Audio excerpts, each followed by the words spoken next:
ശ്രീചിത്രയിൽ ശസ്ത്രക്രിയ മുടങ്ങിയതിനെ തുടർന്നുള്ള പ്രതിസന്ധി പരിഹരിക്കാൻ അടിയന്തര യോഗം ചേരുന്നു. കേന്ദ്രമന്ത്രി സുരേഷ് ഗോപി, ശ്രീചിത്ര ഡയറക്ടർ സഞ്ജയ് ബിഹാരി, സൂപ്രണ്ട്, വകുപ്പ് മേധാവികൾ എന്നിവർ യോഗത്തിൽ പങ്കെടുക്കുന്നുണ്ട്.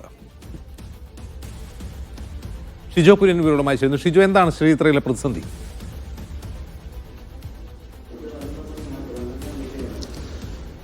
അജിംസ, മുമ്പെങ്ങുമില്ലാത്ത വിധം വലിയ പ്രതിസന്ധിയിലൂടെയാണ് ശ്രീചിത്ര ഇൻസ്റ്റിറ്റ്യൂട്ട് കടന്നു പോകുന്നത്. ന്യൂറോ റേഡിയോളജി ഇന്റർവെൻഷണൽ ശസ്ത്രക്രിയ ഇന്നു മുതൽ മുടങ്ങും എന്നുള്ള ഒരു വിശദീകരണം കഴിഞ്ഞ ദിവസം ശ്രീചിത്ര അധികൃതർ അറിയിച്ചിരുന്നു. ഒരു 3 ദിവസത്തേക്ക് ശസ്ത്രക്രിയകൾ, ന്യൂറോ റേഡിയോളജി ഇന്റർവെൻഷണൽ ശസ്ത്രക്രിയകൾ ഉണ്ടാവില്ല എന്നുള്ള അറിയിപ്പാണ് കഴിഞ്ഞ ദിവസം ശ്രീചിത്ര അധികൃതർ അറിയിച്ചത്. ഉപകരണങ്ങൾ ഇല്ലാത്തത് മൂലമാണ് ശ്രീചിത്ര സമാനതകളില്ലാത്ത, മുമ്പെങ്ങുമില്ലാത്ത വിധം വലിയ പ്രതിസന്ധി ഇപ്പോൾ അഭിമുഖീകരിക്കുന്നത്.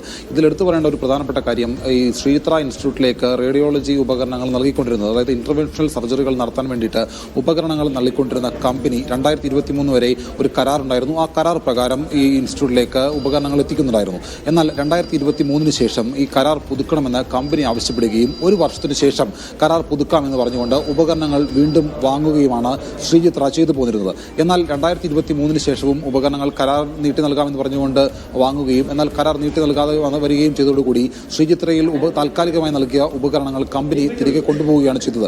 അതോടുകൂടി ഇവിടുത്തെ ഡോക്ടർമാർ മാനേജ്മെന്റിനെ കൃത്യമായിട്ട് കാര്യങ്ങൾ അറിയിച്ചതാണ്. ഉപകരണങ്ങൾ എത്തിച്ചില്ല എങ്കിൽ ശസ്ത്രക്രിയകളടക്കം മുടങ്ങുന്ന ഗുരുതരമായിട്ടുള്ള സാഹചര്യത്തിലേക്ക് പോകും എന്നുള്ള കാര്യം ഡോക്ടർമാർ മാനേജ്മെന്റിനെ അറിയിച്ചതാണ്. എന്നാൽ മാനേജ്മെന്റ് ഭാഗത്ത് നിന്ന് ഒരു മിസ് മാനേജ്മെന്റ് ഉണ്ടായി എന്നുള്ളതാണ് യാഥാർത്ഥ്യം. അതുമൂലം ദുരിതം അനുഭവിക്കേണ്ടി വരുന്നത് സാധാരണക്കാരായിട്ടുള്ള നിരവധി നൂറുകണക്കിന് രോഗികളാണ്. പ്രത്യേകിച്ച് ശ്രീചിത്രനെ ആശ്രയിക്കുന്നത് കേരളത്തിലെ വിവിധ ജില്ലകളിൽ നിന്നുള്ള ആളുകളുണ്ട്. അതുപോലെ തന്നെ തമിഴ്നാട്ടിലെ വിവിധ ജില്ലകളിൽ നിന്നുള്ള രോഗികളുണ്ട്. നിലവിൽ കന്യാകുമാരിയിൽ നിന്നും, മധുരയിൽ നിന്നും, തേനിയിൽ നിന്നുമൊക്കെയുള്ള രോഗികൾ ഇവിടെ ചികിത്സയ്ക്ക് വേണ്ടിയും ശസ്ത്രക്രിയയ്ക്ക് വേണ്ടിയൊക്കെ വന്നിരുന്നു. അവരോടടക്കം മടങ്ങിപ്പോകാനായിട്ട് ശ്രീചിത്ര അധികൃതർ നിർദ്ദേശം നൽകുകയും ചെയ്തിട്ടുണ്ട്.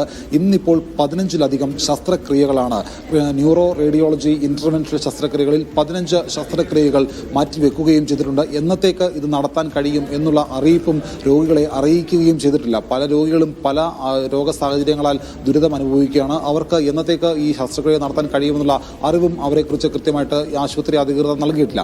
എന്തായാലും നിലവിലത്തെ സാഹചര്യം അടുത്ത 3 ദിവസം കൂടി തുടരും എന്നുള്ള അറിയിപ്പ് ശ്രീചിത്ര നൽകുന്നുണ്ടെങ്കിൽ പോലും 4ാം നാളിലേക്ക് വരുമ്പോൾ ഇതെങ്ങനെ പരിഹരിക്കും എന്നുള്ള ചോദ്യത്തിന് കൃത്യമായിട്ടുള്ള ഉത്തരം ശ്രീചിത്ര നൽകുന്നില്ല.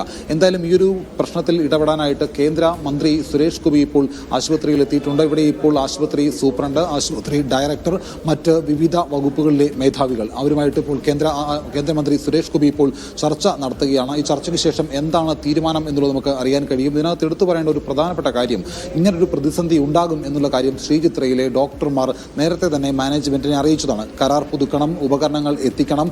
ജെം എന്ന് പറയുന്ന സംവിധാനത്തിലൂടെ എത്തിച്ച ഉപകരണങ്ങൾക്ക് അത്ര ക്വാളിറ്റി ഉള്ളതല്ല, ഗുണമേന്മയുള്ള ഒരു ഉപകരണങ്ങളല്ല എന്നുള്ള വിമർശനവും ഇതിനോടൊപ്പം തന്നെ നേരത്തെ ഉയർന്നു കഴിഞ്ഞതാണ്. അപ്പോൾ അക്കാര്യത്തിലടക്കം ഡോക്ടർമാർ ഉന്നയിച്ച പ്രശ്നങ്ങളെ കൃത്യമായിട്ട് അഡ്രസ്സ് ചെയ്യാൻ മാനേജ്മെന്റിന് കഴിയാതെ പോയതാണ് ഇപ്പോഴത്തെ ഈ പ്രതിസന്ധി ഇത്രയും ഗുരുതരമാക്കിയത് എന്നുള്ള വിലയിരുത്തൽ ഡോക്ടർമാർക്കിടയിലുമുണ്ട്. അപ്പോൾ അതടക്കമുള്ള കാര്യങ്ങൾ കേന്ദ്രമന്ത്രിയുടെ ശ്രദ്ധയിൽപ്പെടുത്തിക്കൊണ്ട് കേന്ദ്രത്തിന്റെ ഭാഗത്ത് നിന്ന് ഒരു ഇടപെടൽ ഉണ്ടാകും എന്നുള്ള പ്രതീക്ഷയിലാണ് ശ്രീചിത്ര അധികൃതർ ഉള്ളത്. ഇതിനകത്ത് കേരളത്തിന് ഒന്നും ചെയ്യാൻ കഴിയില്ല. ചെയ്യേണ്ടത് മുഴുവൻ കേന്ദ്ര സർക്കാരാണ്. കേന്ദ്ര സർക്കാരിന്റെ ഭാഗത്ത് നിന്ന് എന്ത് കാര്യങ്ങളും മാനേജ്മെന്റ് ചെയ്യാൻ കഴിയും. ഗുണനിലവാരമില്ലാത്ത ഉപകരണങ്ങൾ കരാറിലൂടെ ശ്രീചിത്ര എത്തിയെന്ന് പറഞ്ഞല്ലോ, അതിന് പിന്നിൽ അഴിമതി ഉണ്ടാകാനും സാധ്യതയില്ലേ?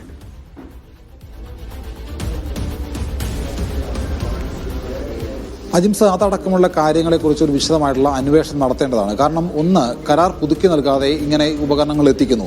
ജെം എന്ന് പറയുന്ന സംവിധാനത്തിലൂടെ എത്തിച്ച ഉപകരണങ്ങളിൽ പലതും കാലഹരണപ്പെട്ടതാണ്, അല്ലെങ്കിൽ ക്വാളിറ്റി ഇല്ലാത്തതാണ് എന്നുള്ള വിമർശനവും ഉയർന്നു. അപ്പോൾ അക്കാര്യത്തിലടക്കം എന്തെങ്കിലും തരത്തിലുള്ള അഴിമതി നടന്നിട്ടുണ്ടോ എന്നടക്കമുള്ള കാര്യങ്ങളൊക്കെ അന്വേഷണ വിധേയമായിട്ട് കണ്ടെത്തേണ്ടതാണ്.